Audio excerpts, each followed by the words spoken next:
I can't pretend I don't know why he's gone. I can't post his picture on social media with a desperate find-river plea because I'm the reason he's missing. I did something monstrous, something so profoundly stupid and selfish that saying it out loud feels like swallowing glass. I swapped his antidepressants with sugar pills. There, I said it. For the last 2 months, the little orange pills he took every single morning with a glass of water were nothing more than candy. I did it because I was desperate. I just wanted to see if, without that chemical blanket dulling his senses, he would change back. Back to the man who used to get fiery and passionate, the man who would argue with me until 2 a.m. and then hold me like his life depended on it. I missed the highs. God, I even missed the lows. I just wanted to feel something from him again. Well, I got a reaction. He packed a bag and walked out the door without a word. And now he's gone. The silence he left behind is so much worse than the quiet he lived in. When we first met, River was anything but quiet. He was a force of nature. He worked as a line cook in a chaotic downtown kitchen, and he carried that frantic, beautiful energy with him everywhere. I remember one of our first dates. He insisted on cooking for me in my tiny apartment. Within minutes, every surface was covered in flour. Pots were boiling over. Music was blasting from his phone. And he was trying to sing along to a song he didn't know the words to while simultaneously flipping something in a pan. It was a whirlwind of beautiful, exhilarating chaos. And it ended with us eating the most incredible pasta I'd ever tasted, right out of the pot, on my living room floor at 1 a.m. He felt everything so intensely: joy, anger, love. When he was happy, the whole room lit up. When he was sad, it felt like the world was ending. I loved that about him. I felt seen. I felt alive. Then the darkness crept in.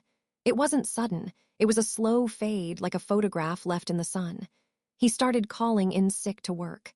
He'd spend entire weekends on the couch, not watching TV, just staring at the ceiling, lost in a place I couldn't reach. When he finally admitted he needed help and started seeing a therapist and taking medication, I was his biggest supporter. I held his hand. I told him how proud I was. I truly believed it was the right thing to do. But the medication changed him. It saved him, I know it did, but it also wrapped him in what I started calling the chemical blanket. It smoothed out all his sharp edges. The crushing lows were gone, but so were the soaring highs. He was stable. He was calm. He was muted. Our passionate arguments were replaced by him saying, "Okay, if that's how you feel." His spontaneous laughter was replaced by a soft, polite smile. His touch became different, too. He stopped grabbing my hand just because, or pulling me into him in the middle of the kitchen. His hugs felt scheduled, comforting but lacking that desperate grip I craved. It was like living with a ghost of the man I fell in love with. I'd try to start a fight, just to feel something, and he'd just look at me with this placid exhaustion and refuse to engage. "I can't do this right now," he'd say, and the quiet that followed was deafening. I felt so incredibly lonely, lying next to him every night. You have to understand, my last relationship ended with my ex, Derek, telling me I was too much. Too emotional, too demanding, too everything. He said it right after I found out he'd been sleeping with a coworker for 6 months. That phrase, "too much," burrowed into my brain. It became the monster under my bed. So when River became so calm, so unchaotic, my broken brain twisted it into a new narrative. I wasn't too much anymore. I was now not enough. Not enough to get a rise out of him, not enough to make him feel anything strongly. His stability felt like a personal rejection, a confirmation of my deepest fear that I was fundamentally unlovable unless I was being fought for. I should have remembered what he told me once, late one night when he was first starting his treatment. The room was dark, the only light coming from the street lamp outside our window. He was staring into his half-empty glass of water, his voice barely a whisper. "Before the meds," he said, "it felt like I was drowning, just constantly treading water in the dark, my muscles burning, getting so tired. These pills, they don't fix everything, but they're a life raft. They keep my head above water." I heard him, but I didn't listen. I nodded and squeezed his hand, but in my selfish, terrified mind, I didn't see a life raft. I saw a barrier between him and me. I didn't realize he was telling me he had been dying. and I was about to start untying his raft from the dock. The idea started as a sick little whisper in the back of my mind, usually late at night when he was asleep beside me, his breathing even and steady in a way it never used to be. What if he didn't need them anymore? What if they're holding him back? What if they're holding US back? I'd remember a time before when he'd argued with a street vendor for overcharging us by $1, not because of the money, but because of the principle. He was a fighter. Now he'd just pay it and say, "It's not worth the energy." The whisper grew louder, feeding on my loneliness until it became a full-blown, rationalized plan. This wasn't a crime of passion. It was a premeditated act of desperation, dressed up as an act of love. I spent hours online, my laptop screen glowing in the dark, falling down a rabbit hole of forums and sketchy websites, typing placebo pills that look like his medication into the search bar felt like a confession in itself. I found a company that sold vitamin supplements in identical-looking orange capsules. My heart hammered against my ribs as I typed in my credit card information, feeling like a criminal. When the plain brown box arrived a week later, I hid it in the bottom of my closet like it was contraband.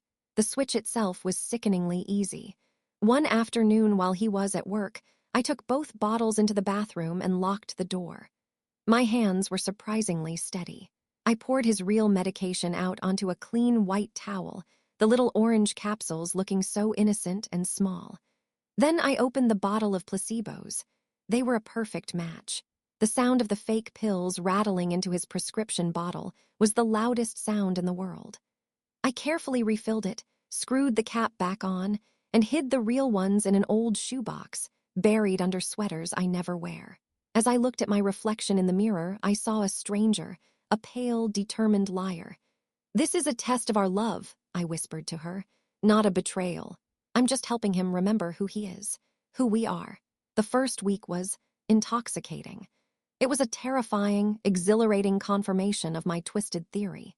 On the third day, he came home from work buzzing with energy. He'd had a fight with his head chef, a real, shouting match kind of fight. Instead of coming home and retreating into silence, he was pacing our kitchen, waving his hands, his eyes flashing with righteous anger. He was furious, and I was thrilled.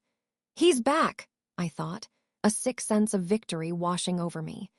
That night, we had a stupid argument about leaving dishes in the sink, and it escalated into the kind of raw, emotional fight we used to have. It ended with him pulling me close, his voice thick with emotion as he apologized. I was getting my river back, but the victory was short-lived. The good energy quickly curdled. The sleeplessness started first.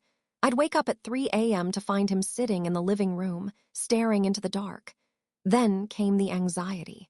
He started picking at the skin around his thumbnails until they were raw and bleeding. He was jumpy, irritable. One evening, he dropped a glass, and the sound made him flinch so violently he almost fell. He started complaining about a buzzing in his head, a feeling of static behind my eyes. I'd just rub his back and say, "You're probably just stressed from work, honey. Let's put on a movie." I was actively gaslighting him about his own suffering, painting it as a normal part of life, all to protect my hideous experiment. I saw all the warning signs his doctor had told us about, the classic symptoms of withdrawal.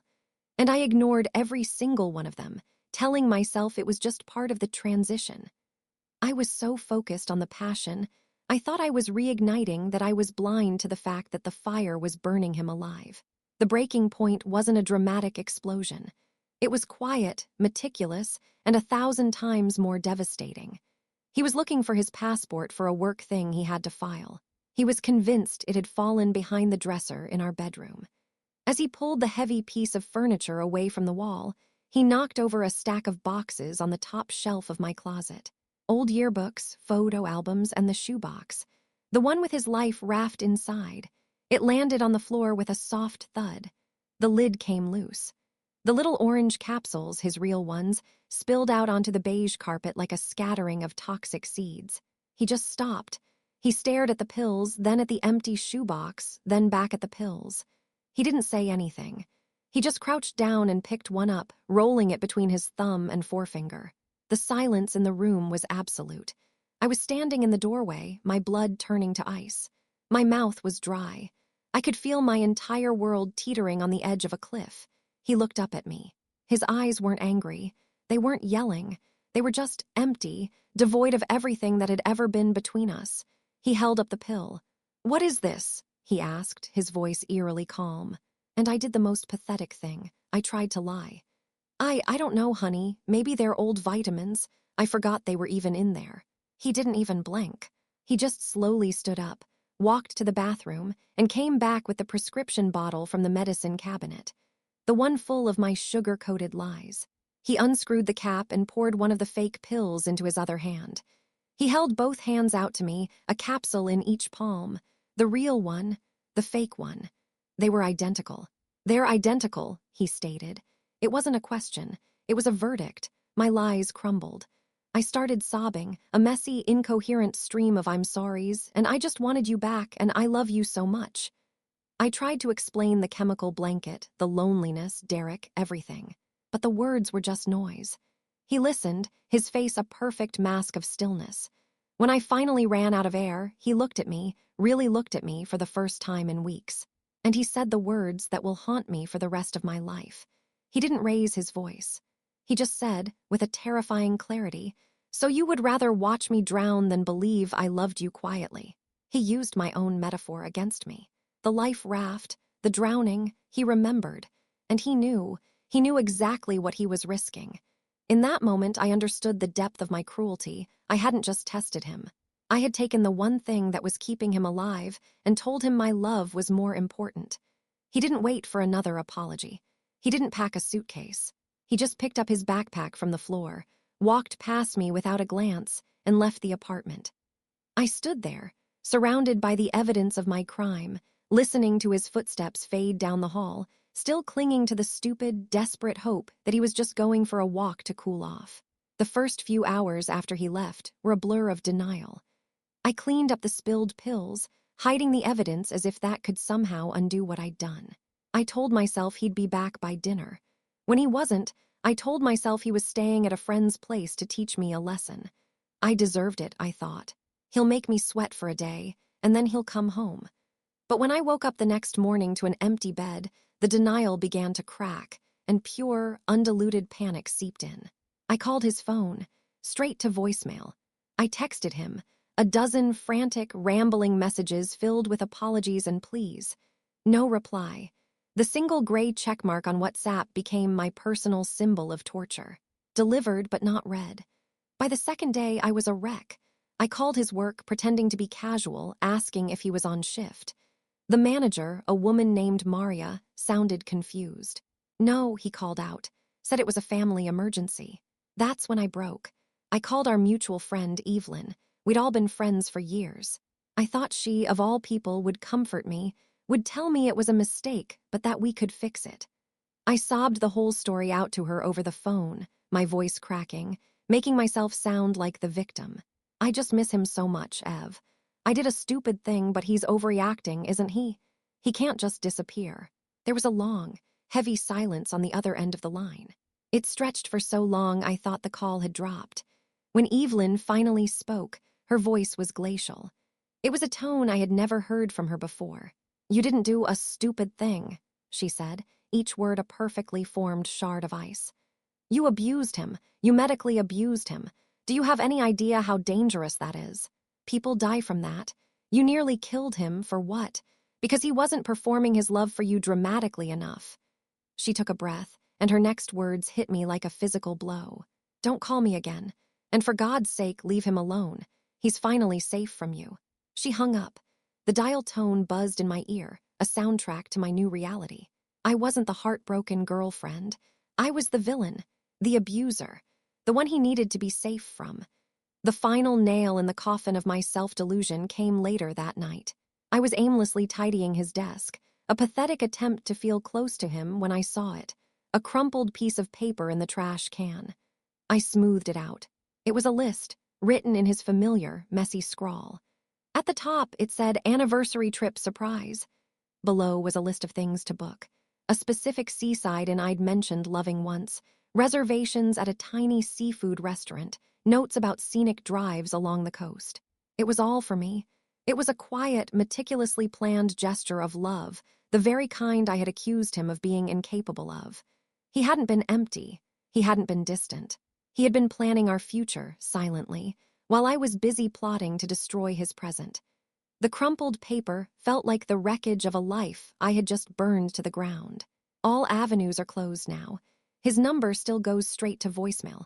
My texts remain undelivered. He must have blocked me. My emails bounce back. I am completely, utterly locked out of the life I helped build.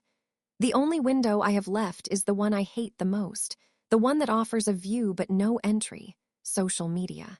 It's become a sickening ritual.